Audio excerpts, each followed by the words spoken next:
Здравствуйте, меня зовут Эльвина, я мастер спорта по игре Го.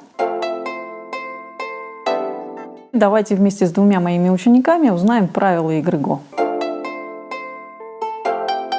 Здравствуйте, детки! Мы сегодня с вами научимся играть в Го. Меня зовут Эльвина, это Денис, это Яна. Денису 5 лет, Яне 6. И мы сегодня узнаем правила самой сложной игры в мире. И мы, конечно, сможем научиться в нее играть. Но сначала давайте вспомним, что вы уже умеете. Вот вы играли когда-нибудь в шашки? Да, я только в шахматы. Только в шахматы. Тогда Денис сможет мне сказать, какая цель игры шашки? Съесть все шашки? Да, надо все съесть. Надо все шашки съесть у противника. Эта идея понятна даже рядовому воину. А какая цель игры шахматы? Струбить. Съесть короля. Съесть короля, то есть захватить главную фигуру. Правда? Это цель посложнее.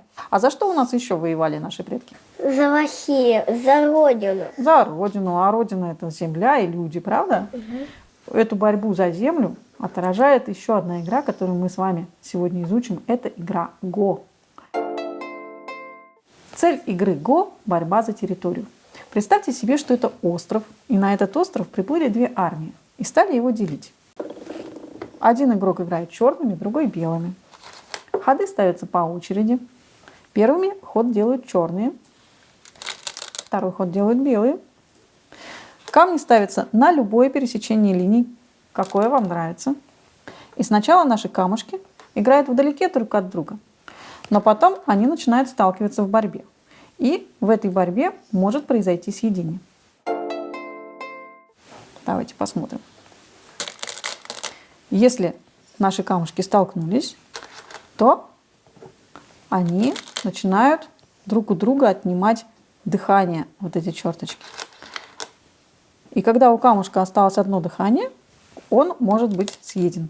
Давайте я сыграю сюда. Закрой последнее дыхание, Денис, у этого камня. Какого?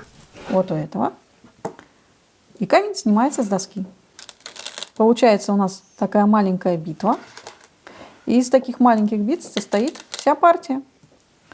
Давайте я быстро покажу эту игру.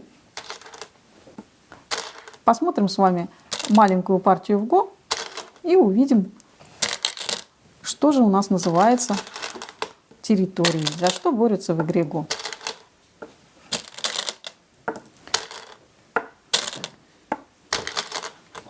Каждый огораживает свой участок территории.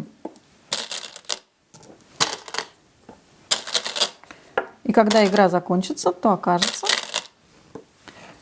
что у нас на доске появилось два государства. Черное и белое. Вот посмотрите, это территория черного государства. Вот эту территорию огородили белые. Видите? Вот эту территорию кто огородил? Черные. Черные, правильно. А вот эту кто огородил? Никто. Никто. Сюда надо поставить еще один ход. Да? Последний ход. Просто забить эту территорию камушком. И теперь у кого оказалось больше земли, тот и победил. Есть два подсчета, японский и китайский. Мы с вами посмотрим китайский подсчет. Если мы закроем всю территорию камнями, то мы увидим с вами карту нашего острова, поделенную на черный и белый цвет, на два государства. У кого государство получилось больше, тот и выиграл в этой партии. На доске 9 на 9, мы с вами занимались сейчас на самой маленькой доске, 81 пункт. Если у белых будет 41, то они победили. Если будет 40, то они проиграли. Давайте посмотрим. Поставим для этого десяточками камни, чтобы удобно было их посчитать. У белых 10, еще у них 10. Здесь сделаем. Наберут белые 40 очков или нет, как вы думаете? Вот так, так тут и у нас так. 10, Нет. 21. Да, вот так вот. Угу. 10, 20, 37. 37, молодец, Денис, отлично посчитал. 37, а надо было 41.